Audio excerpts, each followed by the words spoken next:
बिस्मिल्लाहिर्रहमानिर्रहीम अस्सलाम वालेकुम। जी स्टूडेंट, हम बात कर रहे हैं हाइब्रिडाइजेशन की। तो हाइब्रिडाइजेशन की हमने 3 टाइप्स जो है ना वो डिस्कस की हैं, जिसमें बेटा लास्ट टाइप हमारे सामने मौजूद है। This is the SP hybridisation. SP hybridisation क्या है? एक ऐसी हाइब्रिडाइजेशन की टाइप है जिसके अंदर हमने एक एस और एक पी एटॉमिक ऑर्बिटल्स को आपस में इंटरमिक्स करवाना है। आप जानते हैं कि एस और पी की एनर्जी भी डिफरेंट है और शेप भी डिफरेंट है। जब आप इनको इंटरमिक्स करवाएंगे तो इससे क्या बनेंगे? हाइब्रिड ऑर्बिटल बनेंगे। और ये हाइब्रिड ऑर्बिटल जो बनेंगे, इनकी एनर्जी भी सेम होगी और शेप भी सेम होगी।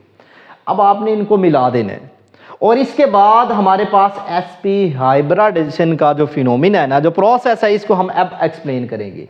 प्रीवियस बेटा कॉन्सेप्ट्स के अंदर जो है ना ये डिस्कशन हो चुकी है। अब मैं मेन टू द पॉइंट जो है ना बात को एक्सप्लेन करूंगा। एसपी हाइब्रिडाइजेशन के अंदर हमारे पास जो एग्जाम्पल मौजूद है ना, ये है इथाइन का मॉलिक्यूल। इथाइन, इसको एसिटाइलिन भी कहते हैं। अब ये अल्काइन फैमिली का सबसे पहला मेंबर है। तो carbon to carbon triple bond मौजूद है। आप इसका स्पेक्ट्रोस्कोपिक एनालिसिस करें तो स्ट्रक्चर हमारे पास आती है carbon to carbon triple bond, और हर कार्बन के पास एक एक हाइड्रोजन मौजूद है। अब हमने इसकी हाइब्रिडाइजेशन लिखी है। तो हाइब्रिडाइजेशन के लिए बेटा याद रखें, याद करें अपने जहन के अंदर। मैंने प्रीवियस जो है ना क्या बात कही थी? मैंने ये कहा था कि हाइब्रिडाइजेशन किसी मॉलिक्यूल की नहीं होती है, बल्कि किसी मॉलिक्यूल के अंदर सेंट्रल एटम की मौजूद होती है। तो मैं यहाँ पे इस सेंट्रल एटम की बात कर रहा हूँ। इस सेंट्रल एटम की हाइब्रिडाइजेशन होगी और इस सेंट्रल एटम की हमें इलेक्ट्रॉनिक कॉन्फ़िगरेशन जो है ना वो लिखना पड़ेगी। अब यहाँ पे ये जो कार्बन है, कार्बन यहाँ पे सेंट्रल एटम और ये कार्बन भी सेंट्रल एटम है। मैं इसकी इलेक्ट्रॉनिक कॉन्फ़िगरेशन जब लिखूंगा तो हमारे पास आएगी 1s2, 2s2 और 2p2। अब आप इसकी इलेक्ट्रॉनिक कॉन्फ़िगरेशन तो लिख लेंगे, इसके बाद आपको अगला काम क्या करना पड़ेगा? आप इसकी इलेक्ट्रॉनिक कॉन्फ़िगरेशन जो लिखी, आप इसके ऑर्बिटल्स के अंदर इलेक्ट्रॉन्स को ओपन फॉर्म में लिखें। तो मैंने यहाँ पे 1s2, 2s2 और ये जो p ऑर्बिटल है ना, आप इस p ऑर्बिटल्स के इलेक्ट्रॉन्स को ओपन फॉर्म में लिख दें। तो यहाँ पे मैंने लिखा 2px, y और ये z। बेसिकली मैंने इनके जो ऑर्बिटल्स की ओरिएंटेशंस है ना, इनको मैंने ओपन फॉर्म में लिख दिए। अब इसके बाद आपके पास 2 इलेक्ट्रॉन्स हैं, तो 2 इलेक्ट्रॉन्स जो है ना ये 1 और 2, ये फर्स्ट 2 ऑर्बिटल्स के अंदर जो है ना ये फिल हो जाएंगी। इसके बाद आपके सामने बेटा ये कुछ 1-2 बातें और डिस्कस की गई थी। आपने सेंट्रल एटम भी डिसाइड कर लिया। इसके बाद अगली बात आपने जो डिसाइड करनी होती है ना, वो ये है कि नंबर ऑफ बॉन्ड कितने बनाने हैं। Number of bond always equal to number of unpaired electron. आपने कितने बॉन्ड बनाने हैं? जितने भी बॉन्ड बनाएंगे उतने आपको अनपेयर्ड इलेक्ट्रॉन चाहिए। मैंने यहां पे बॉन्ड बनाने इस एटम के लिहाज से 3 + 1 4। मैं यहां पे अभी डिफरेंशिएट नहीं कर रहा कि मुझे सिग्मा बॉन्ड बनाने हैं कि पाई बॉन्ड बनाने हैं। मैंने बॉन्ड बनाने हैं 4, जनरल बात कर रहा हूं, उतने मुझे अनपेयर्ड इलेक्ट्रॉन चाहिए। लेकिन बॉन्ड तो 2 है, और सॉरी इलेक्ट्रॉन 2 है, तो इसका मतलब बॉन्ड 2 बनेंगे। मुझे क्या करना पड़ेगा? इलेक्ट्रॉन 4 अनपेयर्ड करने पड़ेंगे, फिर इसके बाद 4 बॉन्ड बनेंगे।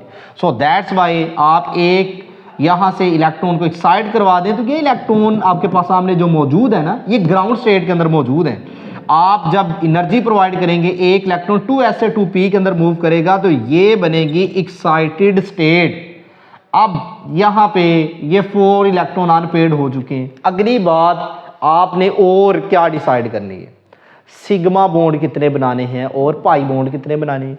मैंने सिग्मा बॉन्ड इस कार्बन के लिहाज से मैं बात करूं तो मैंने सिग्मा बॉन्ड, एक सिग्मा बॉन्ड ये बनाना है, एक सिग्मा बॉन्ड ये है, और यहां पे ये पाई बॉन्ड है और ये भी पाई बॉन्ड मौजूद है। डबल बॉन्ड हो ना, तो डबल बॉन्ड के अंदर एक बॉन्ड सिग्मा, एक पाई। ट्रिपल बॉन्ड हो तो एक sigma, 2 pi. Single bond always sigma bond.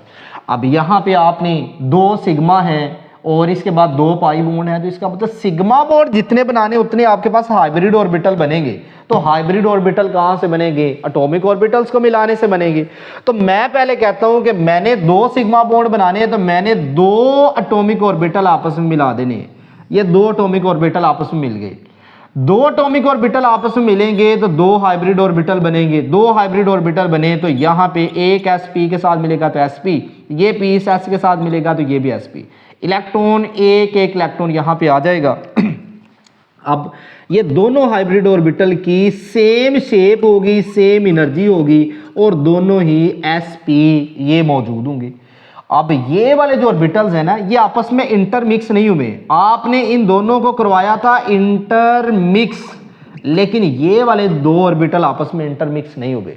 अगर आपस में इंटरमिक्स नहीं हुए तो इसका मतलब ये ऐसा चैज आएंगे और यहां से बनेगा पाई बॉन्ड। एक मौजूद है बेटा 2py, p की इस तरह से डंबल शेप होती है। एक 2py है, आप यहां पे भी लिख सकते हैं 2py, और एक मौजूद है बेटा 2pz।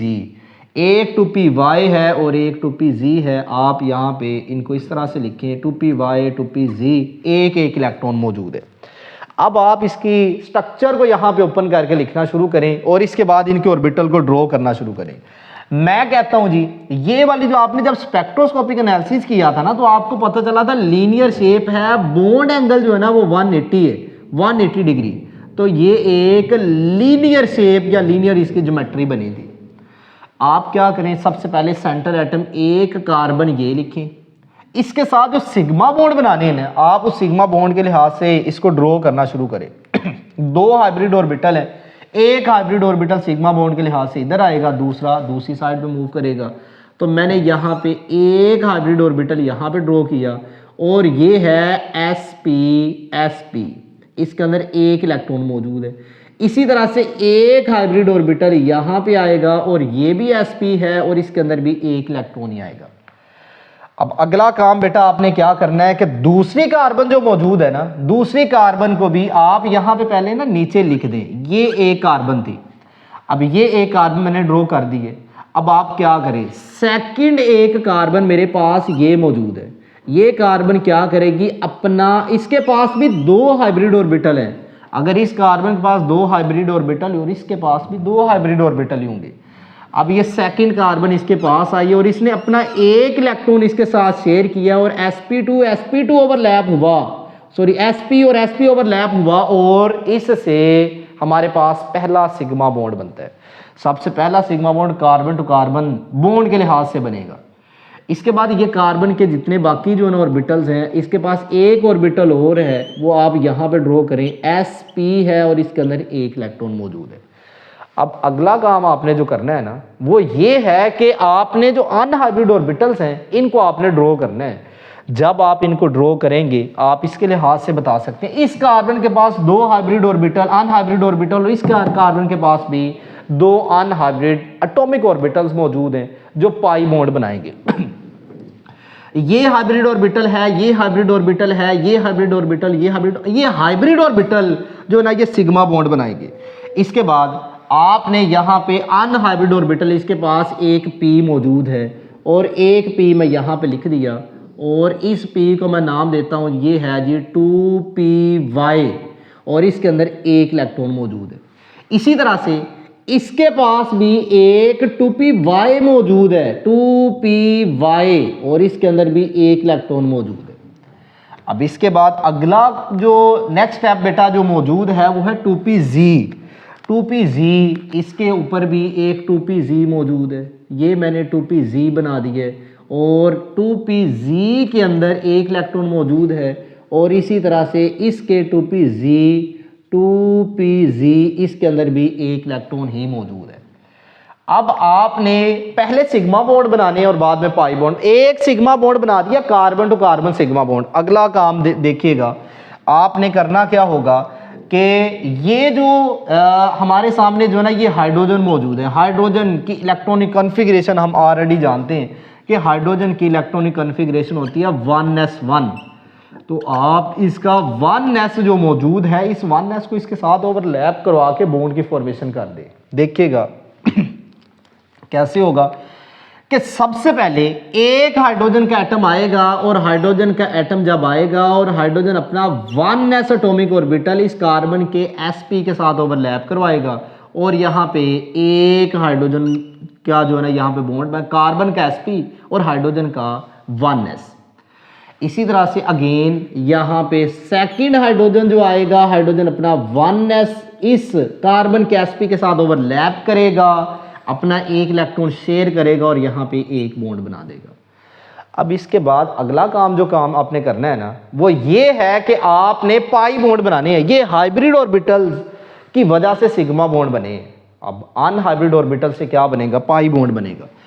अब मैंने ये एक अनहाइब्रिड ऑर्बिटल, आपने सेम ऑर्बिटल्स की जो डायरेक्शन है ना, डायरेक्शन बड़ी यहाँ पे मैटर करेगी।